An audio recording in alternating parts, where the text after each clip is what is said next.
మార్కండేయ మహర్షి వంశవృక్షం భద్రావతి భావ నారాయణ స్వామి అమ్మవార్ల సంతానంగా కొనసాగుతున్న పద్మశాలి కుల బాంధవుల సంక్షేమ కోసం, పద్మశాలి సంఘాల అభివృద్ధి కోసం ఎంతో మంది మహానుభావులు గత 50 సంవత్సరాల క్రితం నుంచి ఇప్పటి వరకు ఎన్నో సేవలు అందిస్తున్నారు. అలాంటి వారిని కర్నూలు ఉమ్మడి జిల్లా పద్మశాలి సంఘం అధ్యక్షులు భీమనపల్లి వెంకట సుబ్బయ్య, ఆయన కార్యవర్గం 70 సంవత్సరాల వయసు పైబడిన పద్మశాలి కుల పెద్దలను గుర్తించారు.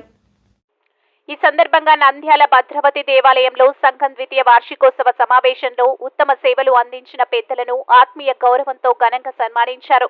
ముఖ్య అతిథిగా హాజరైన అఖిల భారత పద్మశాలి సంఘం ఉపాధ్యక్షులు వది నరసింహులు మాట్లాడుతూ, సమాజంలో ఎంతో క్రమశిక్షణ, నిజాయితీ కలిగిన వంశం పద్మశాలీయులదే అని అన్నారు.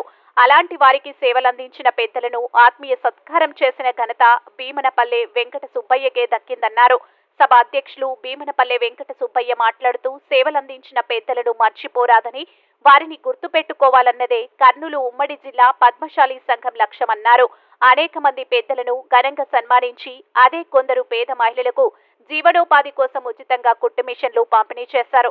ఈ కార్యక్రమంలో పద్మశాలి పెద్దలు లయన్ వెంకటేశ్వర్లు, జరుపు చంద్రశేఖర్, ఎర్రం సోమన్న, ఎర్రనాగు, పద్మనాభుడు, చెన్న వెంకటేశ్వర్లు, గాజుల వేణుగోపాల్, మద్దాల మోహన్, గాజుల శంకర్, సాధు సూర్యనారాయణ, ఊకట్ల వాసు, గంజి వెంకటేశ్వర్లు, సోమ బ్రహ్మానందం, భీమనపల్లి పురందర్, గుర్రం కృష్ణవేణి తదితరులు ప్రసంగించారు.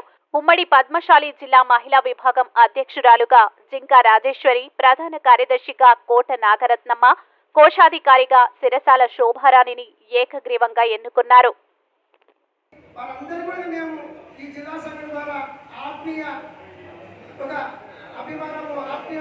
వారిని ఆహ్వానించి ఆత్మీయ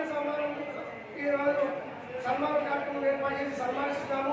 మరి అందరూ కూడా పేరు పేరున హృదయంలో ధన్యవాదాలు చేస్తాను. అలాగే కర్నూలు జిల్లా సంఘం ద్వారా గత సంవత్సరం ఈ ఫిబ్రవరి నెలలో అక్క చెల్లెమ్మల కోసం మేము